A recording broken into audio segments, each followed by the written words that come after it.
A talk with the rather curious title, Shor's Algorithm is Scary Now. Now, I give this talk a few times, and I can never remember actually what title I've used because you go into lots of different conferences and use lots of different titles and see which one works best. And judging by the emptiness of the room, this is obviously a crap title. But what I did today was I had to check on the agenda to see what title I'd use to keep it consistent. But earlier this week, last week, I was in France, and I was using that title, which surprisingly, that room was full, so obviously the jargon worked better in Grenoble than in London. I quite like this title, which is coming up in some other conference somewhere next month. That might be NDC Porto, actually, so if anybody doubles up, it is the same talk, but it's got a better title, so it'll be cooler. But this is actually my favorite title because it conveys what I think is the essential quality of quantum computing, which is it uses many worlds to solve the unsolvable. So that's my favorite title for the talk, so that's the one that I like to stick to. So, who am I? Well, I'm James. I used to work for ThoughtWorks that you might have heard of. I now work for Codurance that you're less likely to have heard of, but we're similar types of companies. Normally at this point, I go through and show people some pictures of what I've been doing in whatever city I'm in, but since I live just outside London, that's a bit hard for me to do because I just went and had an early night last night. So here's some pictures I did earlier. Here's one from 2017 when I first did the London Marathon. It was my favourite London Marathon because it was my fastest. Here's something I often do in London, which is take a photo of my season ticket to claim back a refund for when the trains are late. If there's any French people in the room, you won't understand that because your trains work. Here's me and my daughter in the Tate Gallery last week. We were at an exhibition, which was really cool. It was somebody called Dora Maar. If you're staying in London and you want something to do, I'd recommend the Dora Maar exhibition at the Tate London. That's a Picasso painting of Dora Maar, which, if you read the caption next to it, she says she always hated the Picasso paintings of her. Said she painted her as a miserable figure depicting the Spanish Civil War, apparently. This is what I normally do in London. That's us at Codurance, working and stuff. And something that I often do when I'm in the UK is sit down and watch the cricket. Anybody that's not British won't understand a word of that, so I advise you not to look at that picture. And when I first started talking about quantum computing like a couple of years ago, because I knew so little about the subject, I had to make jokes about my daughter's cat, Clementine's cat, and compare it to Schrodinger's cat. That's all gone from the presentation now. But just for her sake, here is me annoying the cat when I got home drunk one time. And then, as anybody that knows me knows, here's a picture of me in my natural environment, which is obviously the pub. So that's from sometime last year. So that's enough of London. What are we going to talk about today? Well, this is essentially a talk about cryptography and the future of cryptography. Some of you may have heard that quantum computers threaten to break cryptography. I'll explain how. And then I'll go on to explain what may follow when our current encryption algorithms are no good to us anymore. So, first of all, I'll start with a quick 101 on cryptography. I'm hoping people in the room understand cryptography algorithms. Has everybody got some basis on them? So that's the first section. But before we dive into that, here's a quick pub quiz, which I do know is a thing in this country. I always have to ask if I'm not in the UK. Anybody know who these three gentlemen are? Anybody want to guess who these three gentlemen are? Go. Is it reversed? No. It is Ellis, Williamson, and Cox. Anybody heard of them? No, I thought not. We'll come back to them later. Anybody want to hazard a guess at these two? Do you want to have a guess? Reversed to the other guy. No, wrong algorithm. They're Diffie and Hellman. Okay, what about these three? Reversed. Yes! Revesh, Shamir, and Edelman. We will come back to them. I fully apologize about the lack of diversity of those three slides. Nothing I can do about history, I'm afraid. But moving forward, here's some diversity, because there's two women on this slide. When we talk about cryptography, the whole purpose of it is that Alice is trying to send a message to Bob, and Eve is the evil eavesdropper, so she's trying to read the message. Now, the key to this whole triangle is that Eve needs to read the message without them knowing. There is no value in Eve reading the message if both parties or one of the parties know that the message has been intercepted. That was illustrated brilliantly during wartime when the Allies didn't want the Germans to know that we'd intercepted the messages, so we didn't actually act on all the intelligence we picked up. There was always a committee decision onto whether to act on it or not, because if the Germans knew, they would have changed the Enigma codes. So, modern cryptography is essentially based on public key exchange. Essentially, to cut a long story short, as I'm sure you all know, it's all based around finding a mathematical operation that is easy to do in one direction and hard to do in the other. So most algorithms, the most common is that you rely on two large prime numbers, multiply them together. That's dead easy.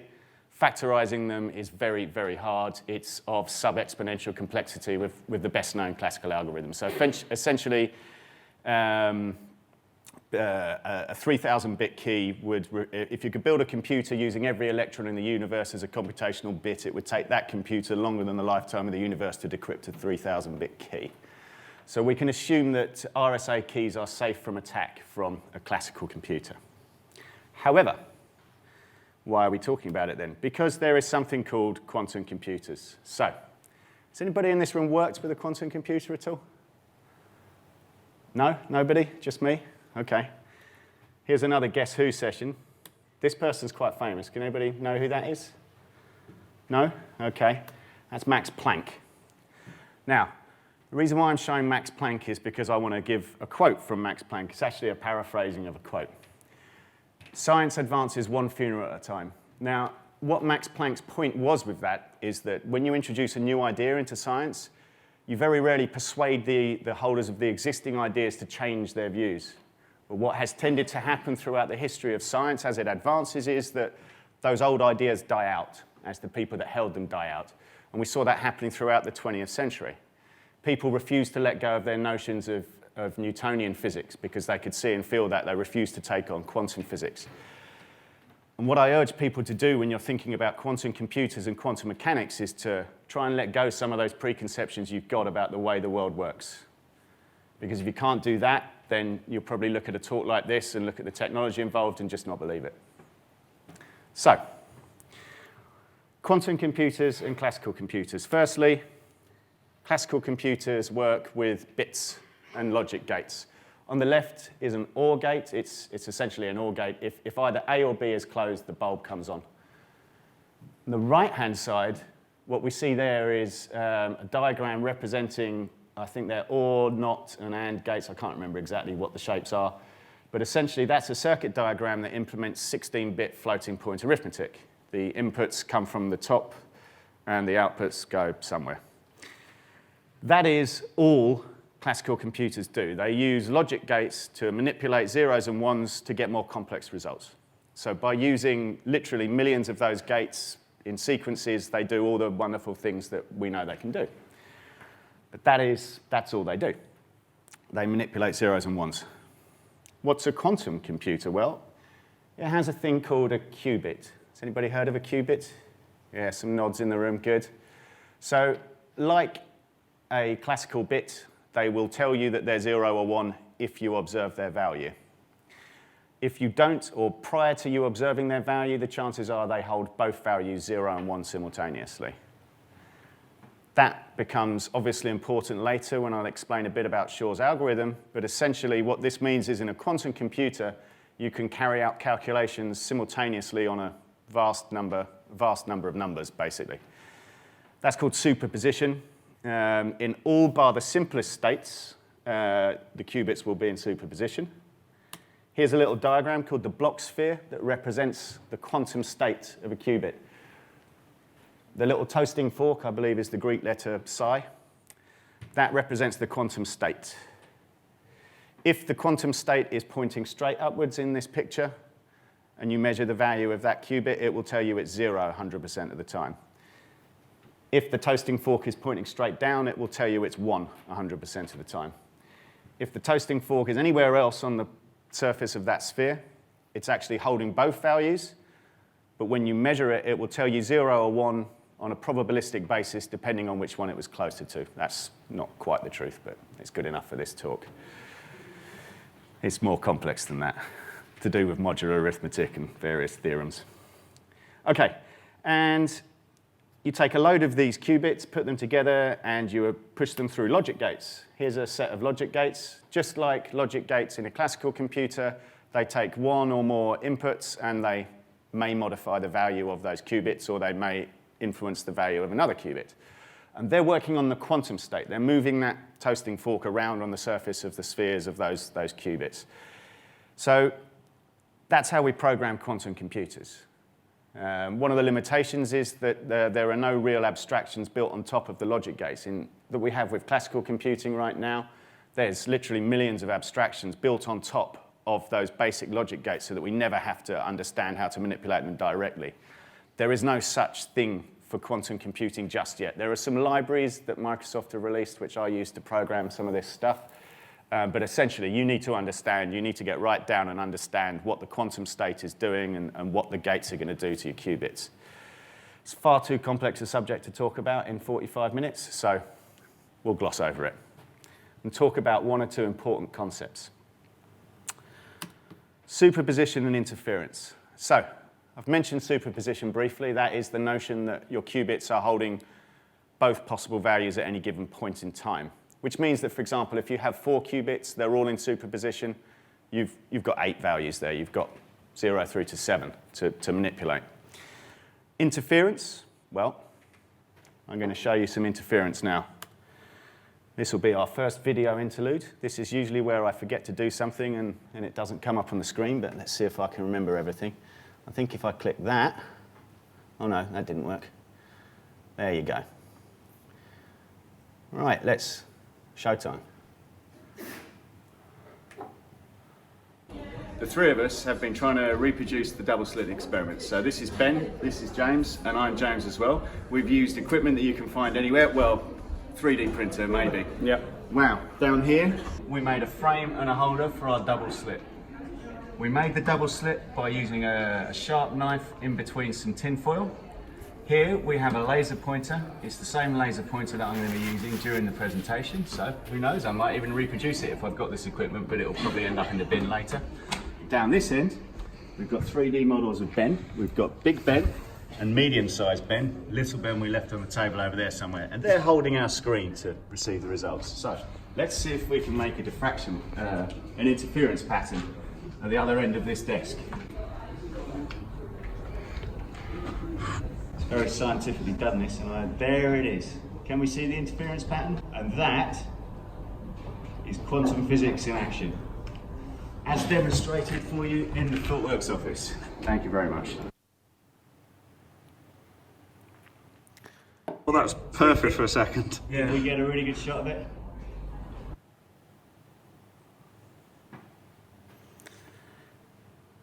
Okay, why would I show you that? By the way, I didn't edit that video. One of my colleagues that was in it edited it. You'll see my editing later, and it's nowhere near as good as that. Okay, so. No, not mirror displays. I want to do that. And then, where's my presentation? There you go. So why did I show you that? So, prior to the 19th century, it was believed by all physicists that light travelled as particles, and that was based on Sir Isaac Newton's views that he put down in the 17th century. And he called those particles corpuscles. Nobody really challenged that for a long time until by the start of the 19th century they were challenging it. So a guy called Young in I think 1809 did an experiment where he pretty much what I just did on that desk, pushed light through 2 slits. He was postulating that if light travels in waves, we'll see an interference pattern on the detector. We'll see dark patches and light patches. We'll see the light patches, as we saw in my experiment, where the waves positively interfere, and we'll see dark patches where the waves negatively interfere and cancel each other out. So that experiment was run in 1809, and they said, okay, hey presto, we've proved it, light travels in waves. And everybody was happy for a while, until this man came along. No prizes for guessing who he is. Of course, that is Albert Einstein. And just to keep up with the style of earlier, I have an Albert Einstein quote, which again is a paraphrasing, God doesn't play dice with the world. Albert Einstein said this in response to what we call the Copenhagen interpretation, which is the notion that the qubit will hold both values and randomly return one. He was uncomfortable with that view. He was uncomfortable with the notion that there was some kind of randomness involved and just that would determine outcomes. That was what this quote was based on. If you go on WikiQuote, you'll see that actually there are loads and loads of variations of it. So people normally paraphrase it like that. So 1809, we've proved that light travels in waves, right? But hang on a minute. It turns out, after Einstein came along, that we realized that light doesn't travel in waves. It travels in discrete particles called photons. And they travel one at a time. When you see light, there's actually millions and millions and millions of photons that are seeing your eyes. You're not being hit by waves. So in the double slit experiment, here's a picture of it. The photons go through this slit or this slit, and they're incident on the screen. So then physicists in the 20th century started asking, well, OK, if we accept that light travels as particles, why do we see an interference pattern? That's slightly uncomfortable. So what they came up with was a notion called wave-particle duality. They said, OK, they're particles in some ways, they're waves in other ways. And that was all right, because people said, well, OK, if they have this wave-particle duality, then there's obviously lots of them going through the slits simultaneously, and they interfere with nearby photons. So that was the explanation that people had, which prevailed from sort of the start of the 20th century until somewhere around the 1940s, 1950s, until it became possible to run that experiment that's depicted there, but it was possible to just fire one photon at a time from the photon emitter and detect it. So now what you've got is an experiment where the photons are definitely interfering with nothing else. There are no other photons to interfere with. And what happens? Well, something like this happens. They land one at a time on the detector, but you still see an interference pattern. Now that is very counterintuitive, and it goes against the notion of wave-particle duality and the fact that they can interfere with each other, because we know, we've now guaranteed that there are no other photons to interfere with them. Now this is where the the Einstein quote about God not playing dice and the quote about discarding earlier views comes in, because the best explanation for this is what we call the many worlds interpretation of quantum physics. It was first put forward by a guy called Wheeler in the 1950s. And what he said was, every photon is not just taking one discrete path. It is taking every possible path through those double slits. Now, you may think that there is an infinite number of paths for that photon to take, but actually there aren't, because space is split up into discrete units. So the thinner you make those slits, the fewer discrete paths it's possible for the photon to detect. But it is a finite number of paths. OK? So what's going on? According to many worlds, the photon is taking every possible path. It's only taking one of the paths in the universe that we can observe, but it's taking all the other paths in other universes, and that is why we see an interference pattern, because interference pattern crosses across all of the many worlds. So that's what's going on in the double slit experiment according to the many worlds interpretation, which I believe is the only interpretation that fits the facts. The trouble with the Copenhagen interpretation is that it predicts future observations, but it doesn't explain them. That's a David Deutsch quote. I think I've got that later in the presentation. I can't claim that one, unfortunately. Why is this important? Well, in quantum computing, this is a quantum circuit diagram. It's called a quantum score because it looks like musical notation a bit. Each of the horizontal lines represents one of the qubits in your program. And the circular things represent logic gates, and this is a controlled logic gate, which means that this one is influencing this one, and so on. I won't go into what the gates are, except for the Hadamard gate, which basically takes the qubit from the start state of pointing straight up and rotates that arrow through 90 degrees, which gives it an exactly 50% possibility of returning each value. And we use it all the time. So what's going on in that diagram? That's called the Quantum Fourier Transform. Has anybody heard of the Fourier Transform? You come across it in digital signal processing. So I'm not an expert on DSP, but from what I remember from my master's degree, the Fourier transform converts a sound signal, which is obviously in the time dimension, into something in the frequency dimension, which enables compression of signals. Now, the quantum Fourier transform does something similar to the qubits. So what's going on in the quantum Fourier transform is that every qubit in the picture, they're all in superposition, and they're all influencing each other. They're all interfering with each other. And the transform, after it's applied, converts everything from a time domain into a frequency domain. And you'll see in a bit why that's important. Unfortunately, I could do about 5 talks on how the quantum Fourier transform works, and still nobody would understand it fully, including me. So, why is all of that important? Why is it important to quantum computing? Why is it important to cryptography? Well, there is an elephant in the quantum room, or in the many quantum rooms, and it is this man. Does anybody know who this man is? Clue, it was in the title of the talk. That's Peter Shor.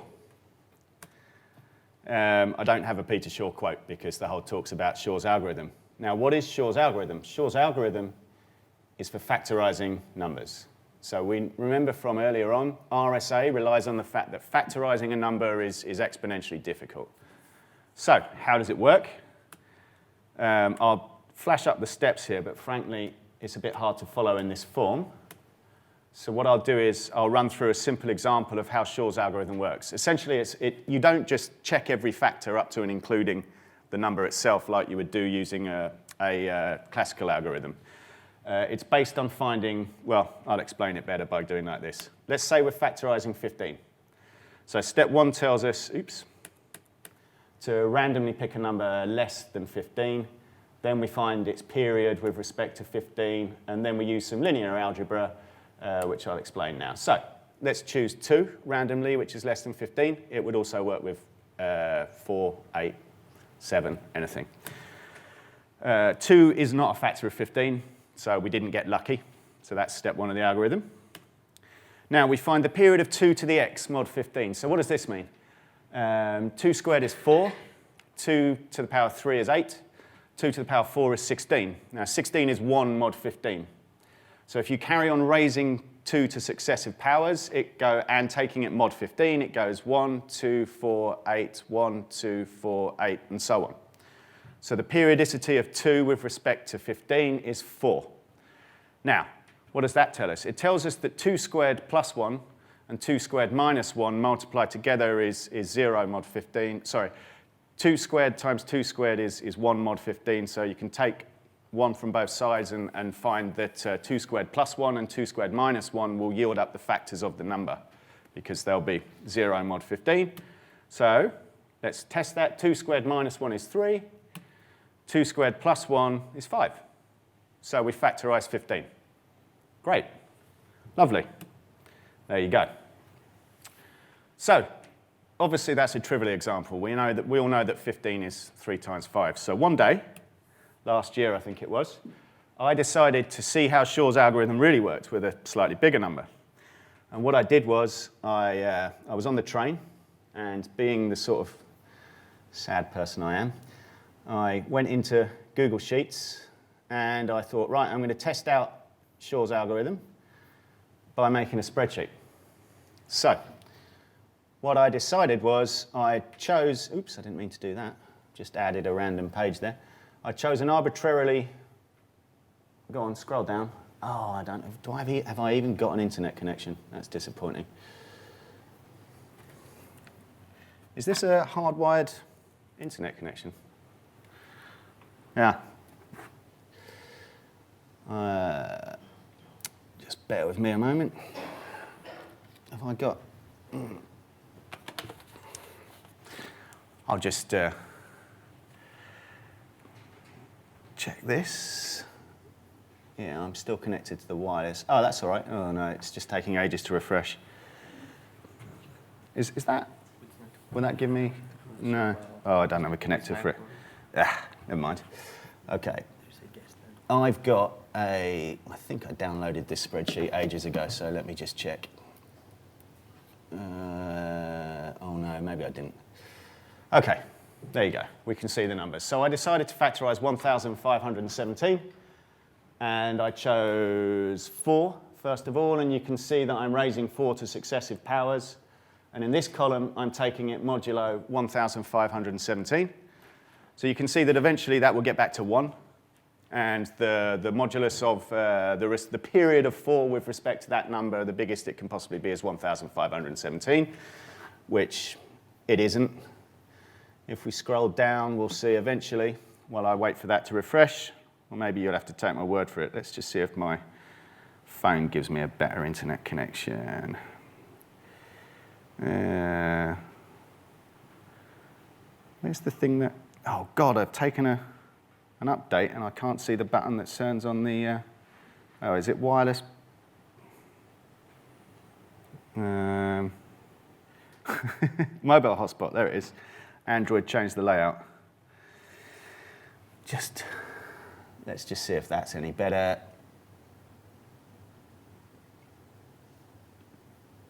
Otherwise, you'll have to take my word on some of these numbers.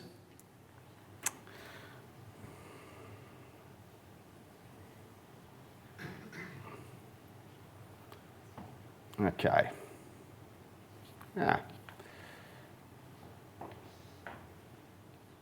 Well, that's no better. Okay, so while we're waiting for that, not to worry, what we find is if we work through 4, we find that its period is 180. So after 180 turns, it gets back to 1, and then it has a periodicity of 180. So then I tried, as we go through this sheet, you'll see that I tried lots of other numbers. The second sheet is for, excuse me while I get my glasses. The second sheet is I was trying 16, and we can see that the period of 16 is 90. The problem with these massive numbers is that I wanted to have some integers to work with to actually talk about it in a conference, and it overflows, obviously. So, 16 to the power 90 is some massive number. 4 to the power 180 is a massive number, so that was no good. Eventually, if I go to this sheet here, I found that 10 has a pleasingly low period, which potentially means I can use 10. So the period of 10 is only 15. Unfortunately, 15 is an odd number. So I couldn't use 10 to demonstrate the algorithm because you can't raise 10 to the power 7.5 and stay with an integer. And then finally, I'm just going to get rid of that. At some later point, I found this. 14 has a period of 24, which does overflow. But importantly, 14 to the power 12, it's a very big number, but it doesn't overflow. So I can use 14 to demonstrate how Shor's algorithm works in real numbers. Happily, we can get rid of that spreadsheet, which didn't seem to want to work particularly well. And I'll show you the actual numbers now. So let's go back to here. And there we go. So we're factorising 1,517. So choose a number less. I'm obviously paraphrasing what I did. That took me like 2 days to find those numbers. You should see how long it takes for Google spreadsheets to update when you drag down those massive numbers. So 10, greatest common divisor is 1. Period of 10 is 15, so it's an odd number, so I choose another number, go back to the start of the algorithm. So I chose 14. Period of 14 is 24. That tells us that 14 to the power 12 minus 1 is a multiple of one of the factors. So 14 to the power 12 minus 1 is that massive number ending in 5, which is a multiple of 37. So that gives us one of the factors. 14 to the power 12 plus 1 is another massive number ending in a 7, and that is a multiple of 41. Those are the two factors of 1,517. So 1,517 is 37 times 41. If you Google it on the internet, there's a really cool video where he's factorising a bigger number, and he goes into a bit more detail. And unfortunately, I ought to have a link to that video on here, but I don't. It's a bit rubbish. Sorry about that. Anybody know who this person is? He's he's still a living scientist, probably my favourite scientist. That's David Deutsch. He wrote a book called The Fabric of Reality, which some of you may have read. There he is. And this is David saying, this is a quote or a paraphrasing of a quote from his other book called The Beginning of Infinity, in which you already heard me say this. A good theory doesn't just predict future observations, but it explains all the observations that you can see. And that's the foundation of his epistemology arguments to do with what knowledge means. Why am I showing this? Well, because let's move on to now, where is the magic? There's Shor's algorithm again. Now, what I just showed you was a classical computer simulating Shor's algorithm. And if it wasn't obvious from the spreadsheet, I'm sorry we couldn't see the numbers particularly well, but those numbers are massive. and I'm only factorizing, well, 1,517 is what, an 11-bit number, isn't it? So imagine if you're factorizing a 1,000 or a 2,000 or a 3,000-bit number, you can imagine how vast those numbers get, okay? So that spreadsheet, what actually I've illustrated in that spreadsheet is if you were to use a classical computer to go through all of those routines that I was going through by hand in that spreadsheet, that part of the algorithm is actually more complex than the best way of factorizing numbers in a classical computer. It's of exponential complexity. So it's intractable. However, the magic in Shor's algorithm is here, as step 4. So use the quantum period finding routine to find the period of a to the x with respect to n, the number we're trying to factorize. Because think back to our spreadsheet with all those massive numbers in it, we don't actually care what each of those intermediate numbers is. We don't care what all of those numbers are. All we care about in that spreadsheet is the period.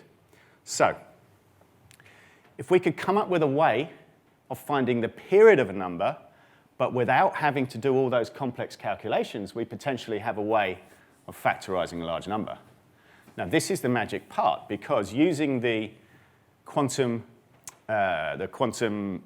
Fourier transform, we can do exactly that. Now, again, I'm going to simplify a bit, so apologies if anybody looks this up. You'll see it's slightly more complex than this picture.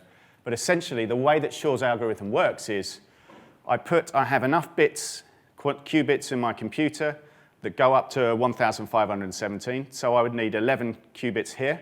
I put each of these in superposition, and then I do 2 to the power this quantum register. What that will do is raise 2 to every power from 1 up to 1,517 simultaneously. Now, it can't possibly do all those calculations in our universe. We know that, when the number goes beyond a certain size. And this is where suspending your belief about how things work comes in, because what's actually happening inside the quantum computer is because of the superposition, all of those calculations are taking place. They're just taking place in various other universes. But we know from the double slit experiment that interference exists across those universes. Now, what the quantum Fourier transform gives us is a way of exploiting that interference pattern to help us discover the periodicity.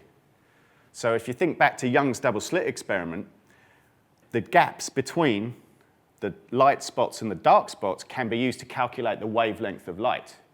And something very similar is happening in Shor's algorithm. By looking at the interference pattern, by examining the interference pattern by using the quantum Fourier transform, it's possible for us to discover the periodicity of that function, but without having to calculate all of those values. And there are provably more calculations that can be done in our universe, which is, according to David Deutsch, the best proof so far that the many worlds theorem should take primacy over the Copenhagen interpretation.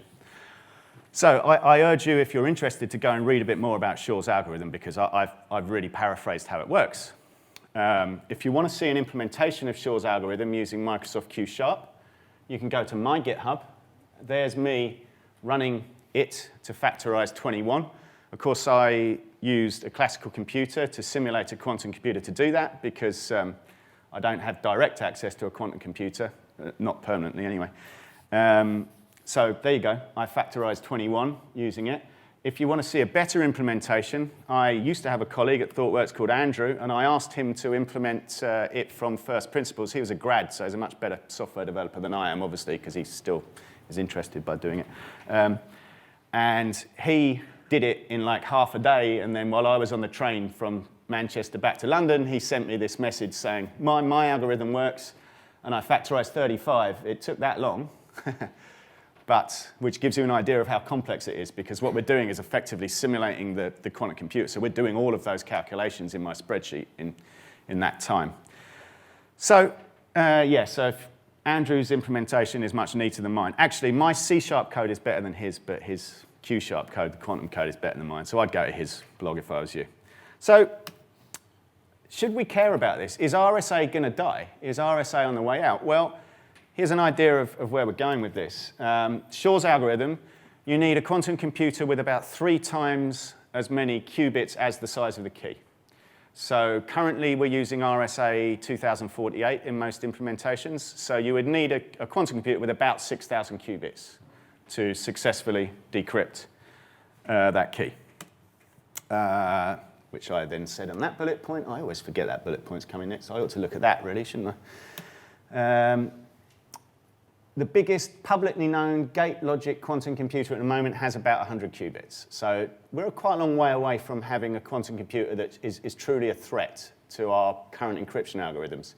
However, Google recently claimed quantum supremacy. Now, the reason why this is significant is because we talked a lot about it in the quantum computing world. What this means is that Google claims that it has a real-world problem that is solvable more efficiently with a quantum computer than a classical computer. Now, that was, I think, last October they made that claim. Of course, it's disputed by the other big players. But what it does mean almost certainly is that there is more and more money pouring into quantum computers. I do know that banks, because I've worked with some myself or worked with people that have worked with some in the UK, banks are working on quantum algorithms because they promise to help with things like predicting the future values of markets. So there's a lot of investment going in. And if quantum supremacy is proven, then that investment will go on probably exponentially. So what do we do if RSA stops working? Well, BB84 is a quantum key distribution algorithm that I'm going to show you in a moment. And there are other quantum safe algorithms. What disappoints me is that these algorithms, the three I've picked out there, they already exist. They're implementable in classical computers, and they're provably, and I say provably sort of slightly cautiously because I've been cautioned not to say provably, but they're believed to be safe from quantum attack, those algorithms. There's one called ring learning with errors that I haven't picked out there, which can be implemented.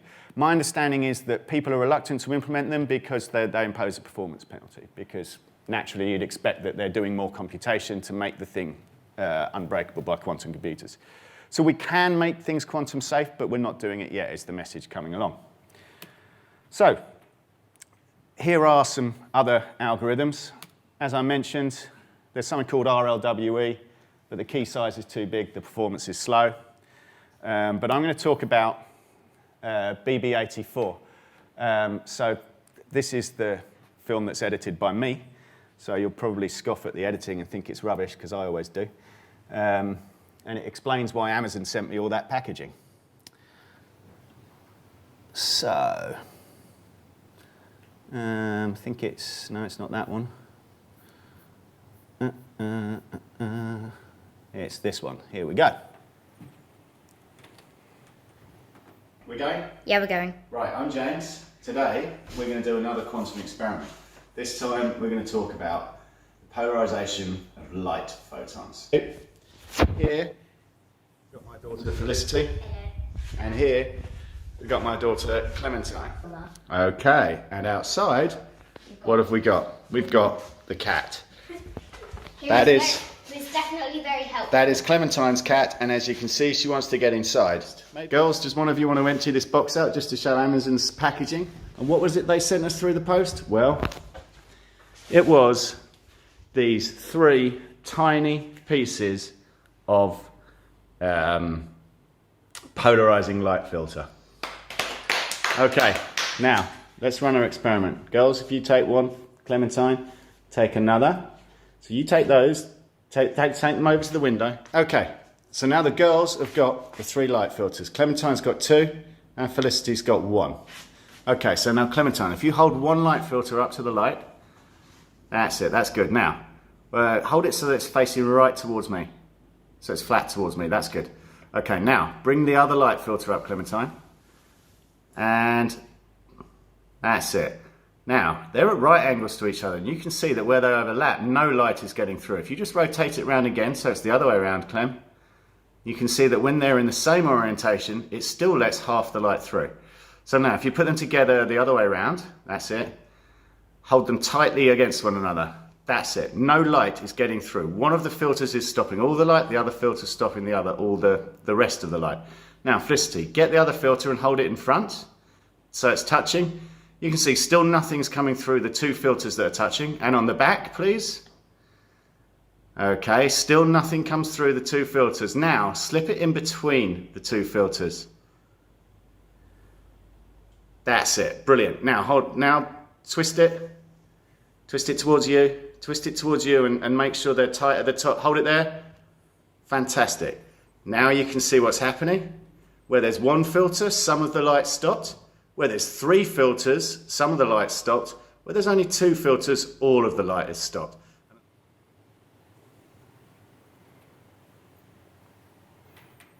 Okay. What's going on with that? It seems like a counterintuitive result. If I put 2 filters together, I stop all the light. If I introduce a 3rd filter in between, somehow some of the light now gets through. You would think that by introducing a 3rd filter, I'd just stop more light. So, what is going on? Well, what's happened to the... Hang on. Ah, that's the one I want, isn't it? Take that off. Find my presentation again. Is that it? No, that's my spreadsheet that didn't work. Here's the presentation. So, there's the picture. 1 filter stops half the light coming through the window. 2 filters together stop 100% of the light. But by introducing a 3rd filter, counterintuitively now, it doesn't stop all the light anymore. It only stops some of the light. What's going on? Well, light travels in photons. We know that from earlier. Photons have an orientation. It can be thought of as an orientation. Again, it's a bit of a stylization. So there you go. And white light coming through the window in my house is oriented randomly. So let's think of that first filter as being vertically aligned. So if those photons are vertically aligned, they'll get through. Any photon that is horizontally aligned will not get through. Okay? Anything in between might get through. So, because they're in a random orientation and there's enough of them, that means that 50% of the light gets through. But it doesn't just let them through. They are now all oriented vertically. A bit like when we observe the value of a qubit, the photons are a quantum system. You can use photons as qubits. So by going through the filter, they not only stop half of them, they force the other half to be vertically aligned. So what that means is when we introduce the 2nd filter at right angles to the 1st filter, they are all at right angles to that 2nd filter, so absolutely none of them will get through. And that's what we saw when we just saw 2 filters together. So then, why does introducing the 3rd filter let light through? Well, again, the 1st filter stops 50% of the light. But now I'm going to put a 2nd filter in between, but it's going to be at 45 degrees to that 1st filter. So what does that mean? Well, it then lets through 25% of the original photons, but now they're diagonal. Okay? Whereas before, when they hit that other filter, they were they were vertical. So now you can see that exactly 50% of those will get through. So by introducing that 3rd filter in between, we let more light through. So 12.5% of the light gets through in that 3-filter arrangement. Why is that important? Well, what we're illustrating here is the whole notion that I mentioned right at the start of observing a quantum system may change its value. We can use photons as a quantum system, and most importantly for this talk, we can use photons to implement something called BB84, Bennett and Brassard 84, which is a provably secure quantum key distribution algorithm. How does it work? Well, Alice and Bob are trying to send each other a message. She uses either photons oriented like that to send 0s and 1s, or photons oriented diagonally to send 0s and 1s. So she sends one of those for a 0, one of these for a 1. And she randomly chooses whether to use the horizontal and vertical basis or the diagonal basis for each of the bits in her key. So what she then does is send the key to Bob. There's the key. The key is random. It's provably secure, provided that the key is truly random and longer than the message that you're sending. That's a detail there. So she sends the key to Bob. Now, Bob doesn't know what measurement basis Alice used at each stage. Okay? So he has to randomly choose whether to measure it like that or like that. Okay? So he takes his own measurements. He chooses a random basis, and he takes a measurement. And you can see that sometimes he chose the right basis, which means he'll get the right measurement. In those cases, he happened to choose the correct basis. In the other cases, he chose the wrong basis. So sometimes he got the right measurement, sometimes he got the wrong measurement. Why does that matter? Well, because then the next stage is Bob tells Alice what basis he used at each stage, and Alice tells Bob. So wherever their basis agreed, they discard the rest of the numbers, and what's left is the key. Now, all of that sounds a bit, why is that provably secure? Well, it's because if Eve eavesdropped the message, she also doesn't know what basis was used by Alice when she has to eavesdrop the message. And she can't possibly know what the orientation of the photon was before she measured it. So in every case where she got it wrong, so in these red cases here, all she could do was send another photon onto Bob, which 25% of the time or 50% of the time, I can't remember, will have the wrong measurement. So Bob will detect the wrong measurement. Okay? So what that means is Alice and Bob take a pre-agreed subset of their key and they compare it to each other. So the key has to be super longer than the message you're sending. And if Bob detected the correct values, they know they weren't eavesdropped. If Bob detected the wrong values, they know that somebody eavesdropped the key. So therefore, all they have to do is send the key again and again and again until it's not eavesdropped. If Eve carries on eavesdropping, well, you don't send the message. So what you've got is a provably secure key distribution algorithm. And not only is it provably secure, it is already in use around the world. Here are some examples where these are actually deployed QKD networks. One of the Chinese ones, which I may or may not have on this slide, it relays the photons up to a satellite, which then has a satellite repeater and sends another photon down. The problem with doing that is you have to trust the satellite. I'm not sure I would trust the Chinese satellite, but hey. And in the UK right now, there is a consortium of companies that are working together to, and here was a demonstration I saw actually in this building just before Christmas, where they are actually, there's 40 kilometers, or no, 25 kilometers of fiber optic cable there between the left-hand thing and the right-hand thing. And they're doing quantum key distribution over that fiber optic network. Now, the point about this is that BT is one of the companies in this consortium. So what they're trying to do is to put QKD onto the existing fiber network in the UK. It's a way off being commercially viable, but it's there. So QKD potentially offers us a way out of the quantum cryptography apocalypse. And it is in use already. So I'm going to finish with a brief history lesson. Now, you remember those middle-aged white gentlemen from the very start of the talk. So why did I show you pictures of them? Well, this is the history of public key cryptography as far as we know it. Diffie and Hellman published their paper in 1976. That was the first time anybody demonstrated public key exchange. Then RSA came along in 1977. So Ravesh, Shor, Shamir, and Edelman, they published RSA, their paper, they patented RSA, there was all sorts of things with it, and we're still using RSA today. So that's what we understand of the history of public key cryptography. But, and there's a big but, in 1997, the British government, they released information that those three gentlemen, Cox, Williamson, and Ellis, they worked for GCHQ, in other words, the British Secret Services. They'd been using something that was almost identical to RSA for some years.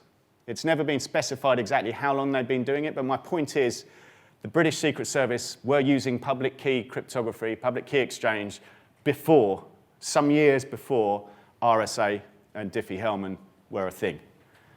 Why is that important? Well, right now, RSA is secure. However, I know for 100% fact that all of the secret services all over the world are currently listening and snooping on all of our encrypted RSA traffic. It's going over public networks. So if you're sending a message that's RSA encrypted, nobody can read it today. Nobody can read it tomorrow. Probably not for a few years. But if you care about that message being secure 10 years from now, you need to be already thinking about using post-quantum algorithms. And my point is that exactly that. If we care about our privacy going into the future, that's what we need to do in technology, is to encourage people to start thinking about those post-quantum cryptography algorithms right now. Thank you very much.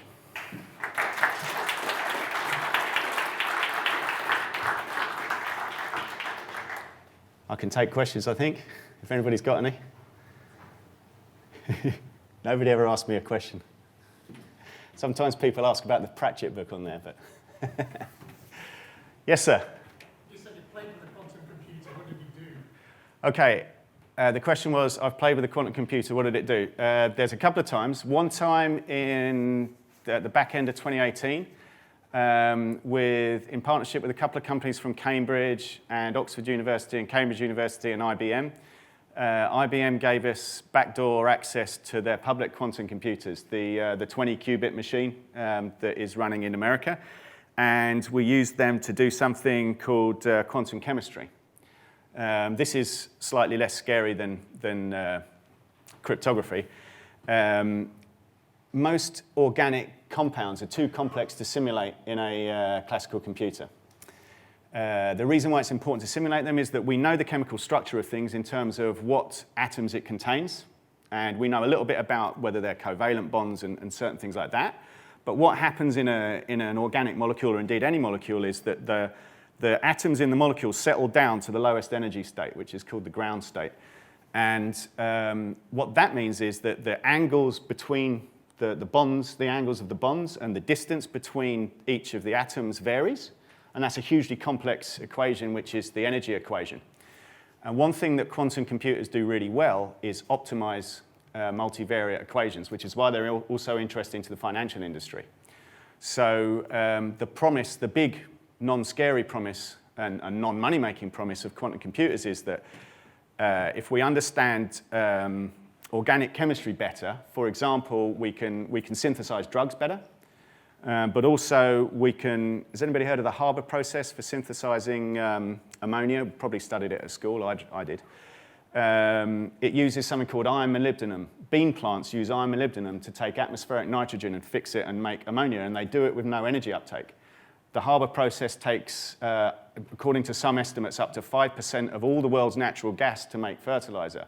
If we understand how iron molybdenum works, the exact structure, we could synthesize it and use that and do away with the Harbour process. So quantum chemistry is a massive thing for quantum computers. That's the biggest good thing about them. So what we did on that IBM computer was simulate a smaller molecule to discover its actual structure. It was an academic exercise because with only 20 qubits, you can only simulate something with up to about 10 atoms in it. So what we were doing was simulating something that's actually simulatable on a classical computer, but that's what we did then. And the other time I've played with them, which is much less interesting, is in UCL in London. There's a place called London Centre of Nanotechnology, which is just by Euston Station. I don't know why I'm pointing in that direction, because it's more like that direction, isn't it? And they've got some quantum computers that they're using, not to actually do computation, but to study the material science of how to build qubits. So I've got a picture of me standing in front of one of these things, but it's very boring looking. It's just a big white fridge. And yeah, they just explained to me how they were using these basically arrays of qubits to understand how to pass messages to them and influence their state. Anybody got any other questions? Yes, sir? Which one of those books would you recommend? Oh, OK. If you... pretty much the order that they're on the screen. I laid them out in that order. These two by John Gribbin. John Gribbin writes for, I think, The New Scientist, so he's effectively a popular science writer. So those two I found very, very easy to read. And then this one is where I got the best explanation that I've seen so far. That's what I use to do the quantum algorithms that I've implemented, because that's got some actual quantum code in it. And then this one, that's a bit more complex. It goes into more detail about what's going on in the quantum mechanics. But I found that one really useful to understand the equations, so to help me to start to build a quantum simulator, basically, a quantum computer simulator. Because it uses sort of vector and array mathematics a lot to change the states of the quantum, to change the quantum states. And yeah, the carpet people is on there because I don't know whether Terry Pratchett studied quantum physics or anything, but there's a race of people in the carpet people that can see every possible future. And it's almost like he was writing with some insight into how the Copenhagen interpretation works, because it wasn't until they chose a possible future that everything crystallized into what was going to happen. It's an interesting book. Anybody else? Or are we ready for lunch? Oh, yes, sir. So does the different possibilities, do they affect how deterministic the mathematical model will be? Okay, so the question was, do the different possibilities affect how deterministic the outcome can be? So some quantum algorithms are non-deterministic, so they use the array of different inputs to do like Monte Carlo type simulations, and then you run them tens of thousands of times and see which one happens most often. But of course, so that's one way of using them. On the other hand, if you take Shor's algorithm, that doesn't actually care about those different results. So it doesn't care what state it was, because all it cares about is the periodicity. So Shor's algorithm is a deterministic algorithm. So it depends on how you write your algorithm. So they're either deterministic like Shor because they're using a Fourier transform, or they're non-deterministic like a Monte Carlo simulation, and then you just run it over and over and over again. So it depends. I'm a consultant, I say it depends a lot. Anybody else? Great. Well, thank you very much all for coming. I hope you enjoyed it, and give feedback on the way out. Thank you.